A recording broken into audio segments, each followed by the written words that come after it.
Hi, Sandra. How are you? And Just terrific. it's always good that you're just terrific. I wonder if it's that football team. Ah, all right. Have to ask. And this is a biggie. So, how has work life balance changed? It's an oxymoron. That's how it's Yes, changed. in fact, it has. Uh, well, let's talk a little bit about my career. Uh, started in the career started in the pharmaceutical industry in the late 60s, the 60s, 70s, 80s. Um, the word work-life balance didn't even exist. There was no work-life balance.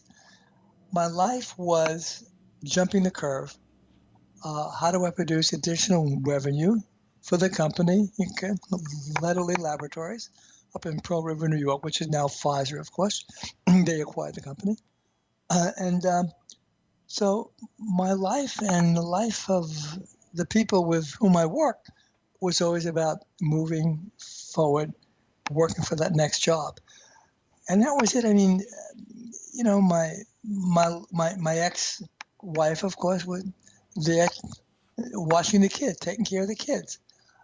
Here's There was no work-life balance. This Saturday morning, uh, I met with my staff. We had a meeting at the office with my staff, reviewing what we did the past week and what we missed, and focusing on what we would be doing this week.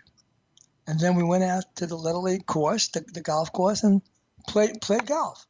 So I got home about 4, and that was it. Um, but work-life balance, no.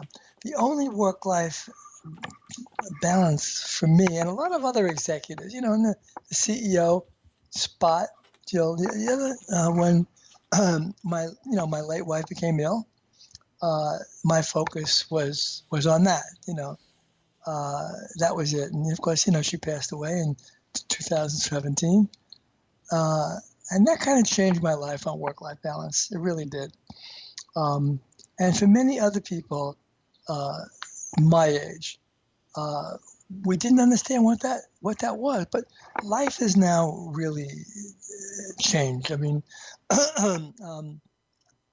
for example, Jill, I've had 3 jobs all my life. Okay, 3 jobs. That was it.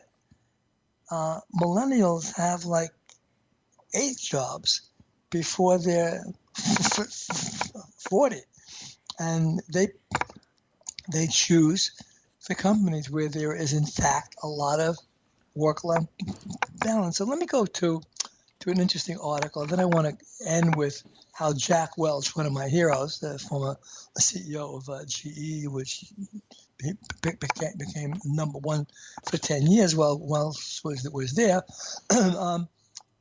We'll end it there. Our listeners will enjoy that. But here's a very interesting article by Alan Cole, and it appeared in Business Management, the newsletter, last year actually, and I held on to it. He says the term work-life balance has yet to lose its buzz in the last few years. This is partially due to the dominating presence of millennials in the workforce.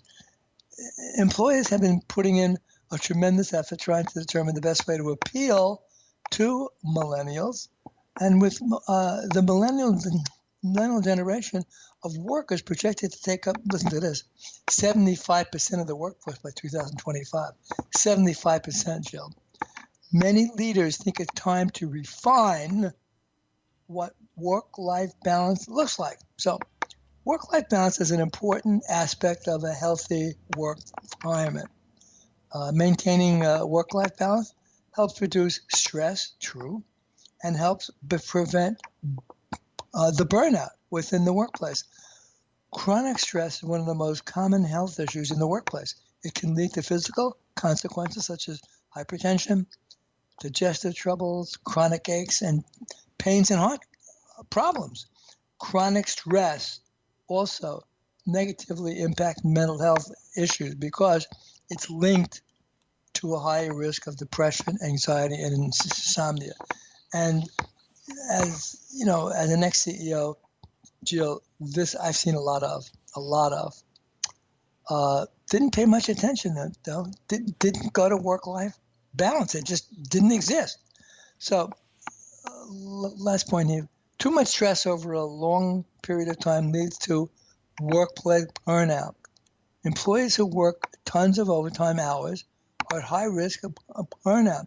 Burnout can cause fatigue, mood swings, irritability, and a decrease in work performance. This is bad news for employers, according to the Harvard Business Review. The psychological and physical problems of burnt-out employees cost an estimated $125 billion to $190 billion a year in healthcare spending in the United States, according to the Harvard Business Review. Now it's interesting because when I was really growing up, philately and running the Havas Global Agency, I didn't see this. It just didn't exist. I mean, number one, philately, there were no female employees back then. There was a couple in research. That was it. No female employees. Of course, that changed radically, but there just weren't any. So we didn't see that in women. But the fact of the matter is, it's a whole other world now. Millennials are a whole other world. I had 3 jobs. Millennials could have up to 4 or 5 jobs by the time they're 40, and most of them do. If the workplace is not the right atmosphere for them, okay, if it's not right for them, they're out. They're out. It's about balance for them. Now, I work now in a WeWork office. I'm probably the oldest executive here within the WeWork environment, but the balance is here. You know, breakfast is served 3 times a week, coffee, the tables are there. You can play games here. Totally different a workplace. But that's the way millennials like it. And there's an interesting one of my favorite books, Jack Welch. I'll get to it in a minute. So here's another point. As the children of the baby boomers and X's, typically born around years of 1961 to 80, grew up witnessing the long hours and poor work balance of their parents, many Gen Xers were exposed to the effect such relationship with work had on a family unit. As a result, this generation put more emphasis on creating work-life balance in their own lives. Many of these employees prioritize spending time with their family and more likely to utilize their PTO than the baby boomers. Because of this, Gen Xers tend to think of work-life balance as a necessary prerequisite to a company of employment. They look for perks such as telecommuting, extended maternity and paternity time, and adequate vacation time. And, of course, if you have to work from home 1 day a week, fine. I mean, that's the deal. I have to work home 1 day a week. That's what it's all about. I mean, this is something never even heard of, being CEO of these other firms. It just didn't exist. So that's it.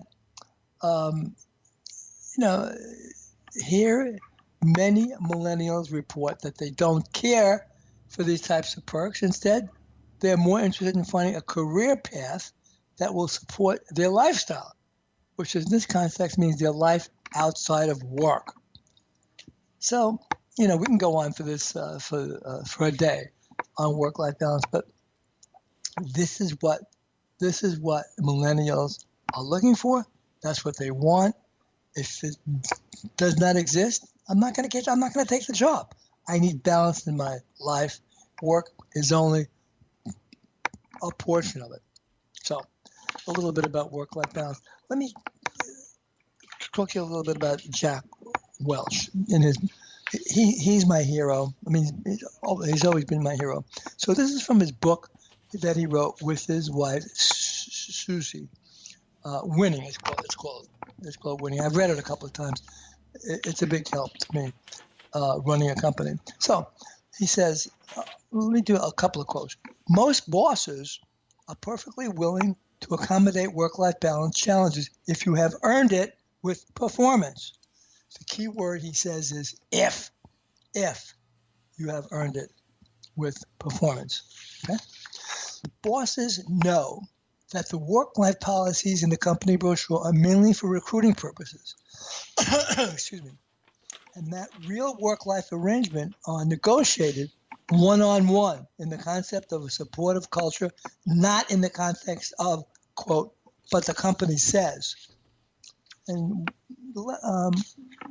number 4, another point.